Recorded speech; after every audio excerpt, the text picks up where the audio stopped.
là-haut dans le ciel, de grands yeux te regardent, et toi tu ne les vois pas.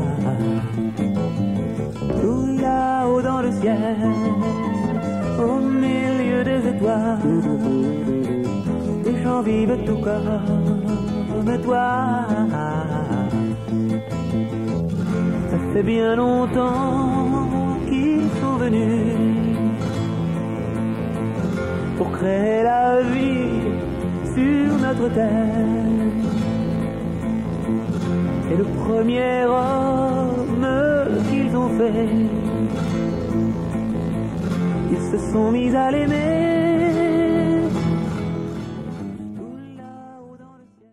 Sur une planète lointaine située à une année-lumière de notre Soleil, un peuple est arrivé scientifiquement à se déplacer avec une aisance considérable de système en système.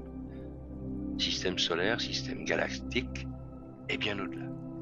La maîtrise de l'exploitation de la matière et de l'énergie n'a plus de secret pour les guides de ce peuple. Ils utilisent des technologies qui ne sont pas encore imaginables par les cerveaux les plus brillants de notre monde. Deux planètes cohabitent dans leur espace, qui portent un même peuple, 7 milliards d'individus. Sur l'une, la planète mère vit un peuple libre et heureux, qui pour les uns suffit à ses ambitions, et qui pour d'autres est un apprentissage à l'éternité. Sur l'autre planète réside un peuple, peu nombreux, dont les membres ont atteint sur la première planète le niveau d'éternel ou de stagiaire éternel.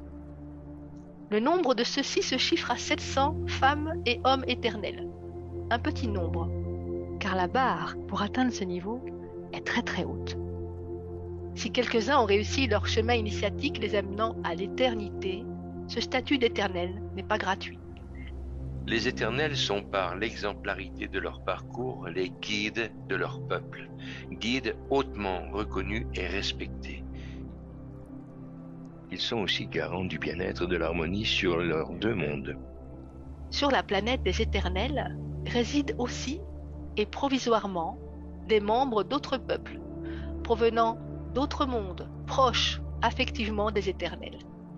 Ces membres d'autres mondes, s'ils sont là chez les éternels, c'est qu'ils ont mérité ce statut très particulier. Parmi ceux-ci, 8400 éternels de la Terre attendent d'être les bienvenus pour retourner sur leur planète d'origine. Pourquoi 8400 terriennes et terriens ont-ils bénéficié de ce statut et de ce droit à vivre éternellement?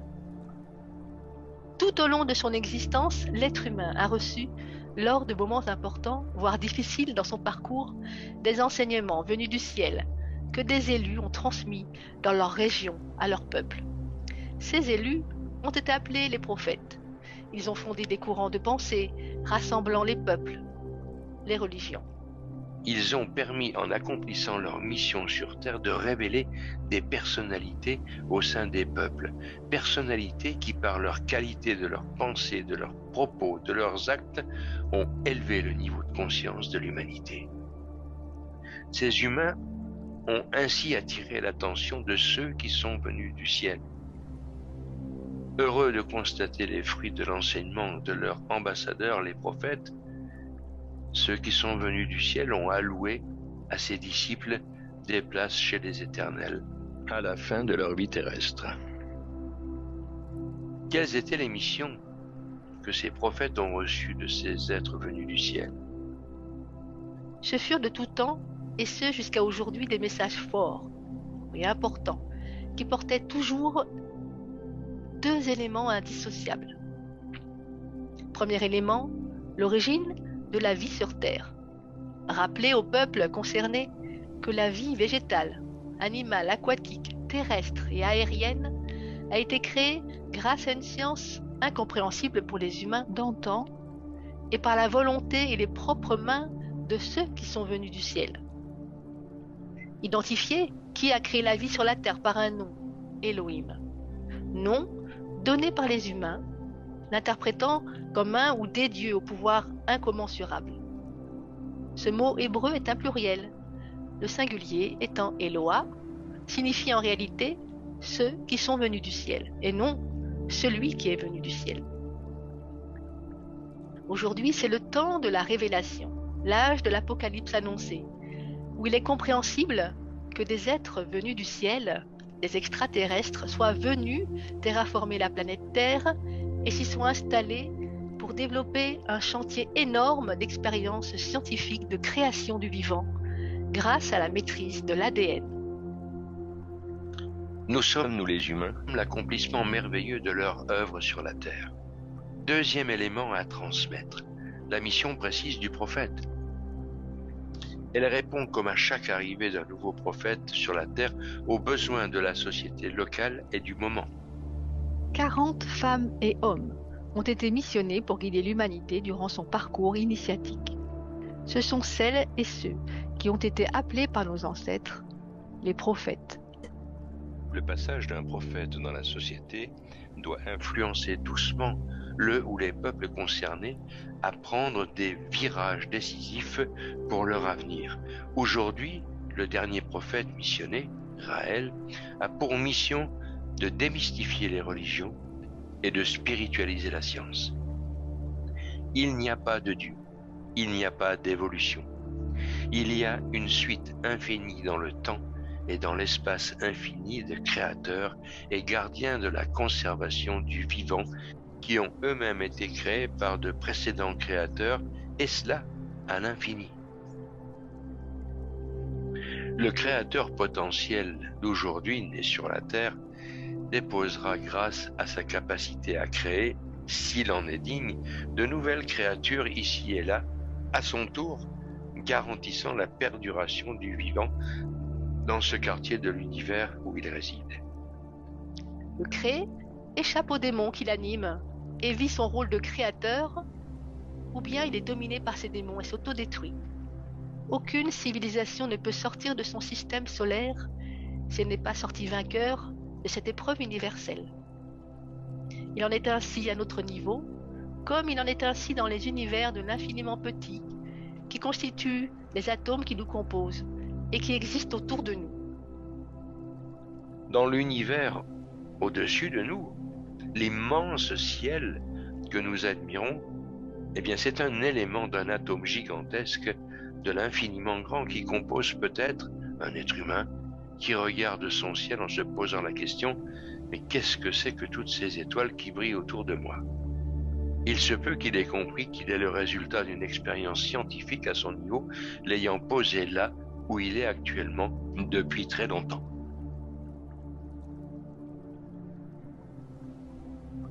Il est en haut comme il est en bas.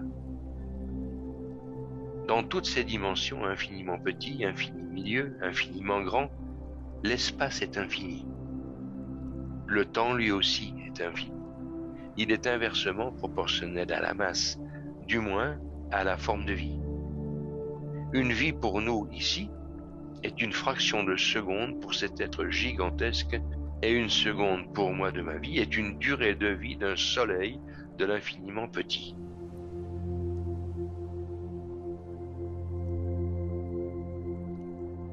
Le message que nous transmet Raël est bouleversant.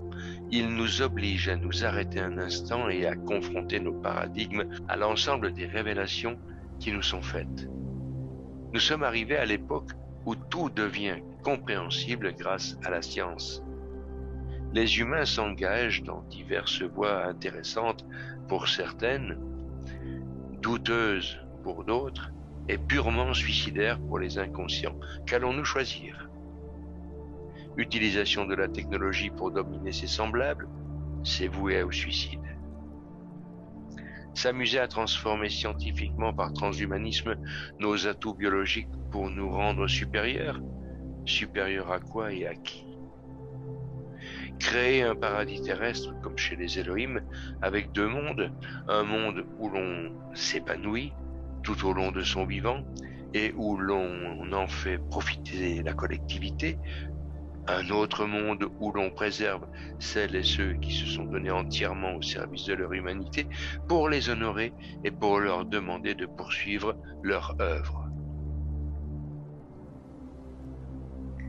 Nous entrons dans cette terre fantastique, où l'humanité passe son examen d'entrée dans la classe supérieure. On s'autodétruit et les préservés redémarreront le développement d'une nouvelle humanité, un nouveau karma, c'est-à-dire le karma, c'est quoi?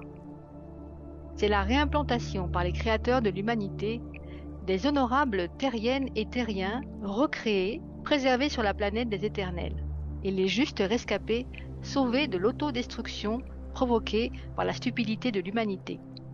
C'est une nouvelle chance. on génère la paix sur Terre entre tous les peuples.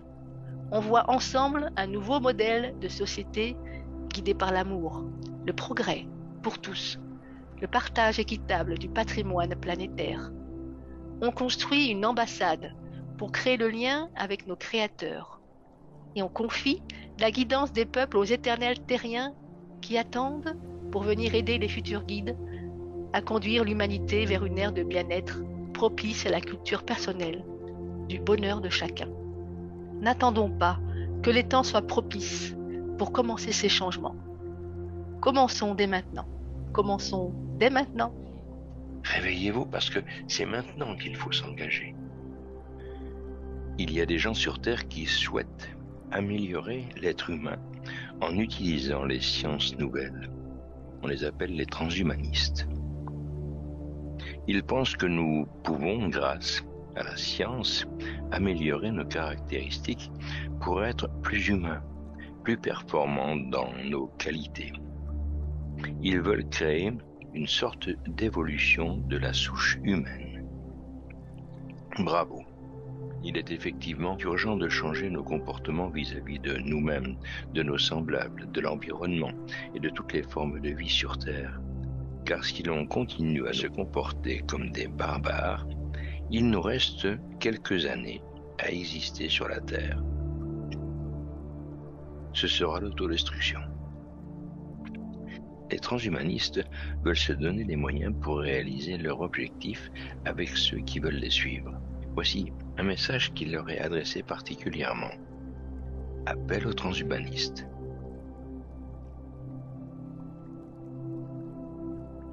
Cet appel vous concerne dès maintenant.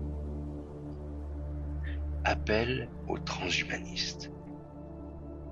Rejoignez avant toute transformation biocybernétique individuelle des humains le projet d'accueil des Elohim et édifions ensemble l'ambassade pour leur accueil. Transformez notre société en une humanité plus humaine. Engagez-vous avant de vous métamorphoser en mi-humain et en entité bioionique dans l'idée de transformer ce monde en un monde d'amour, de progrès, de partage, de guidance par l'intelligence humanitariste. Donnez toutes les chances au bonheur d'être atteignable par chacun. Alors ensuite, vous pourrez vous amuser et jouir de vos projets personnels de transhumanisme. L'éternité pourra peut-être même vous être proposée en guise de récompense. Qu'en pensez-vous? Et vous, belle humanité tout entière, si vous décidiez de prendre ce projet en main et de le conduire à son but, en 7 ans, le paradis existerait sur Terre. Alors, on y va? Que tu le veuilles ou non, ils sont là-haut quand même, et ils t'aiment. Que tu le veuilles ou non, ils sont là-haut quand même, et ils t'aiment.